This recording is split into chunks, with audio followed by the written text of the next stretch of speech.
Welcome to the Home for Bible Translators in Jerusalem, Israel, where we train mother tongue Bible translators in the language of the Bible in the land of the Bible.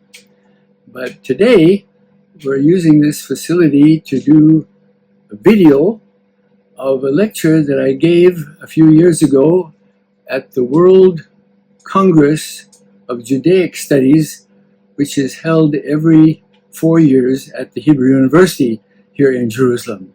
So here we go with the title, which is A Jewish Solution to the Synoptic Problem. Mark, as an early Jewish Targumist, predecessor of the style of the early Targums. And now we're going to unpack this statement. And here is the overall outline. After a brief introduction, we have these 5 topics and the conclusion. And we'll take each of the 5 parts one by one. And here we go then with the beginning, the introduction to the synoptic problem. Let's take a brief glance at the history of the theories, different attempts to solve the synoptic problem. What is this academic problem called the synoptic problem? From 2 Greek words, syn, together, and optic, obviously enough, seeing, because they have an unusual combination of similarities and differences between the first 3 Gospels of the New Testament. So who has problems with these similarities and differences? Well, conservative, traditional Bible scholars are often disturbed over the differences between the Gospels, and some try to explain the differences away. Some even seek to create harmonies of the Gospels, where attempts are made to fit all 3 accounts together in one account. But we can take comfort from Simon Greenleaf, who was a Messianic Jewish professor of law at the Harvard Law School in the mid-1800s. Back then already, he said, "If I have 4 witnesses in court and they all agree perfectly, I know they are lying." The ring of truth is when the testimonies agree in general, but not in all the specifics, because that's the way testimony works. Different personalities looking at the same event from different angles. If they agree in general, that's the ring of truth. But who else has problems? Liberals. Modernist Bible scholars are often disturbed over the similarities between the Gospels and try to explain the similarities away. Some even throw out all the miraculous elements, leave only a core of ethical teachings, and even go so far as omitting Jesus himself as altogether irrelevant to these ethical teachings that appear in the New Testament. So, from that point of view, what kind of results do you get? Consider the conclusions of the Jesus Seminar in California. They take votes on the reliability of the sayings of Jesus, and they have decided maybe, possibly, a couple of the sayings are authentic from Jesus himself. Improbable, quite a number. Highly improbable, several hundred, the vast majority of what Jesus says, like in red letter editions of the New Testament, where every word of Jesus is in red. Highly improbable, and even they claim to know that some of the things that are attributed to Jesus are impossible. He did not say it. So that's the kind of super minimalistic results you get. And here's my skeptical comment: the fewer the facts, the more the theories. So we want to add to the facts.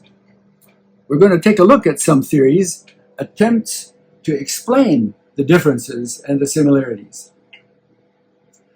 Early on, there was simple, uncritical acceptance of 2 assumptions. Number 1, the chronological order of the Gospels was thought to be Matthew, Mark, and Luke, just as found in the lists of the Gospels from the 4th century onward.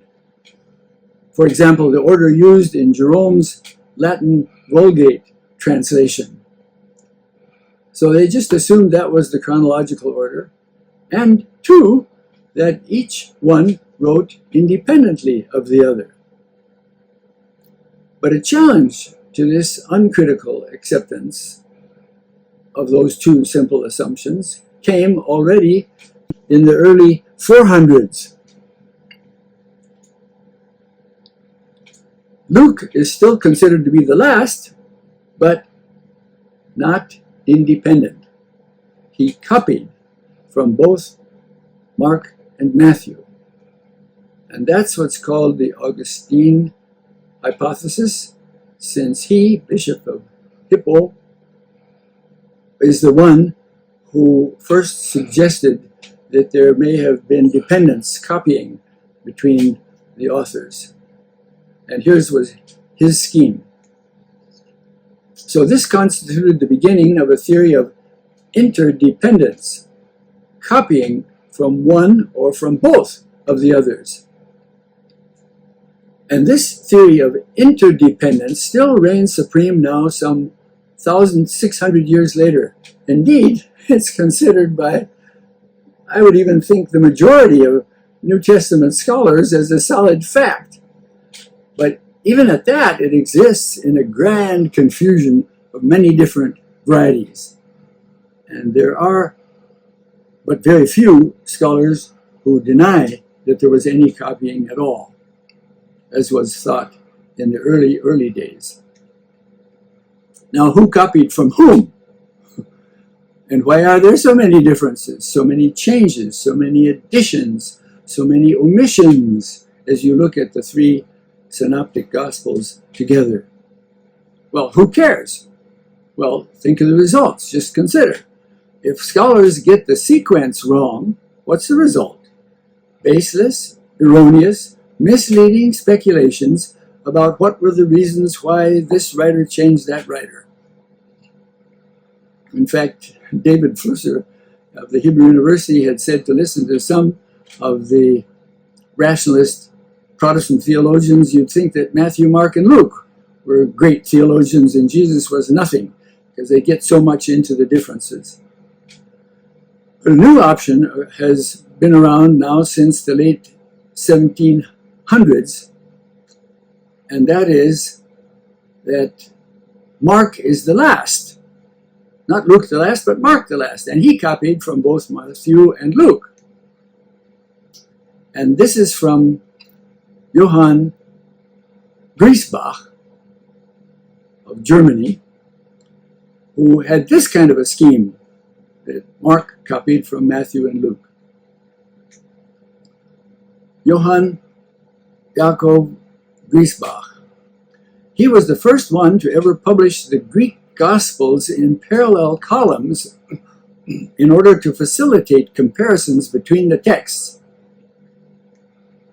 Here's an illegible, but still you can see from this text, Matthew, Mark, and Luke, that his format was a matter of three vertical parallel columns, and of course then scholars could make these comparisons of the changes, additions, and omissions much more easily with this kind of a new tool.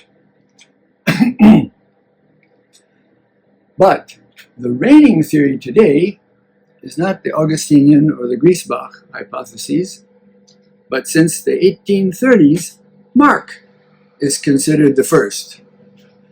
And Matthew and Luke copied from both Mark and Q. So what's this Q? It's a scholarly conjecture that there was another Quelle, German for source. There was another source that they must have used. And here's what that kind of a hypothesis looks like. That Mark is the first, and Matthew and Luke copy from him and from this mysterious, non-existent in terms of anybody having found it, second source besides Mark. Now, why was there a need for this additional source? My answer is It was the inability of 19th century minds to explain why Mark is missing so very much valuable historical information. He's the shortest gospel overall, and there's a lot of extra information that he doesn't have that is, first of all, contained in common by both Luke and Matthew, but Mark doesn't have it.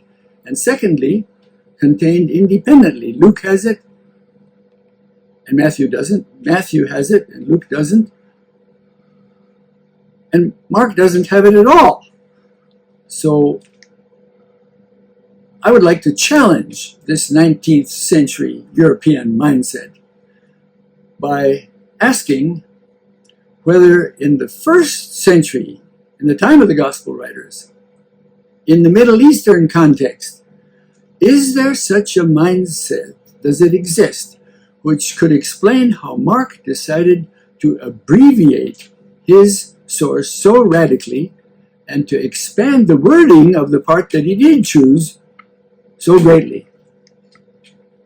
So that is the end of our introduction, and we are going to move to the first segment, the objective facts to be explained. End of the introduction.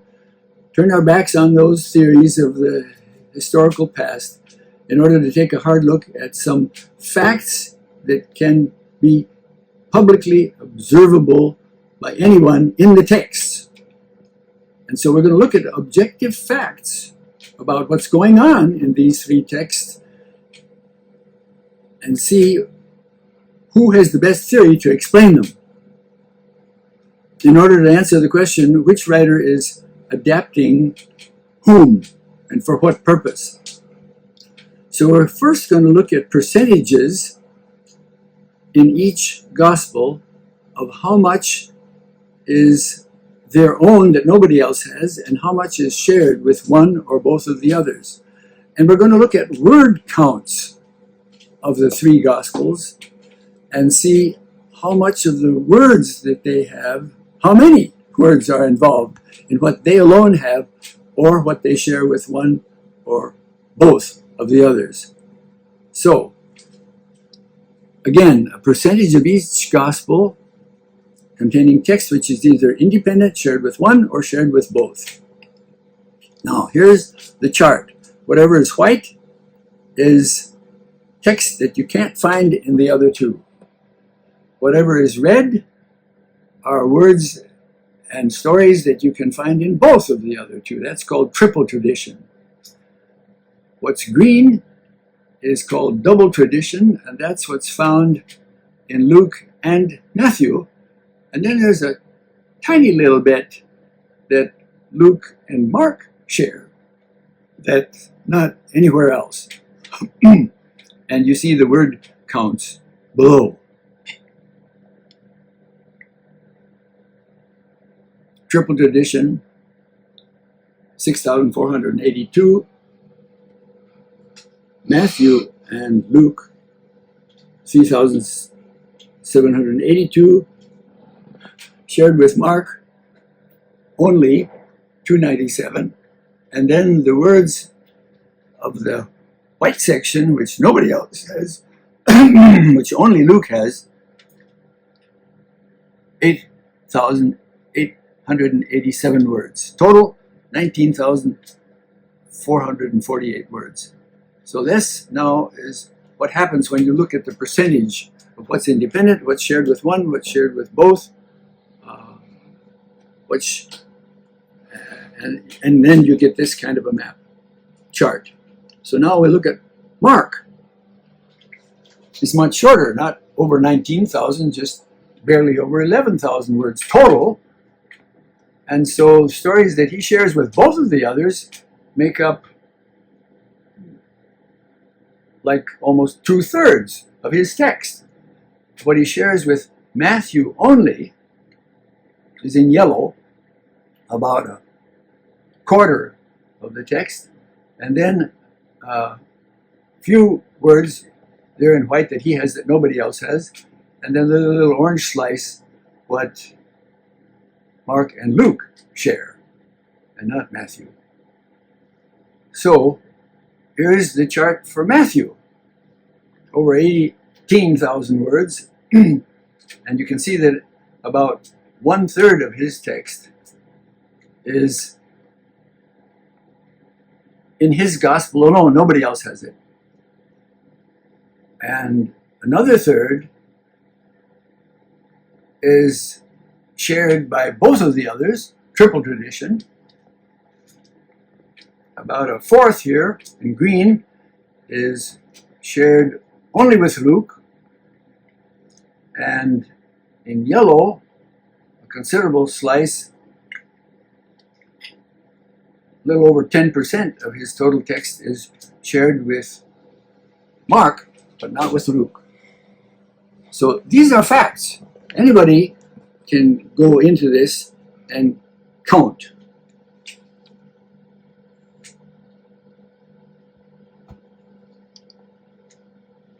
Now, be careful for this one, because in this one, it looks like all three are the same length, but they're not. What we're comparing is just what percentage, it's just another way to present what percentage of each is made up of red, triple tradition, green, double tradition, Luke and Matthew,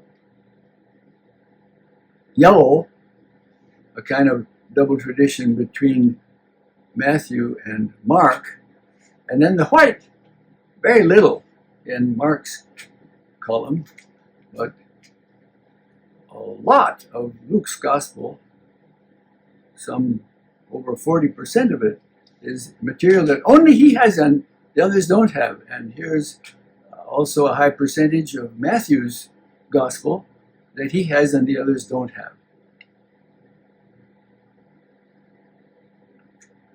So we switch now from percentages to the actual word counts of the various texts. Words that they use in stories that are independent of the others, and words that each one uses that are shared with one or both of the others. And here's the chart. Triple tradition in red,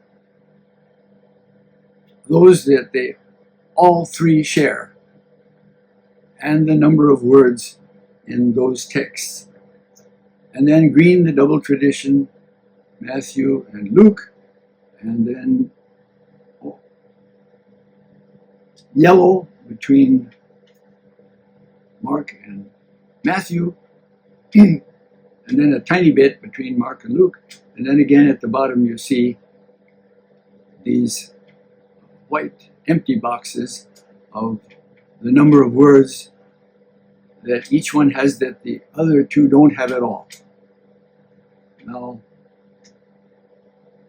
these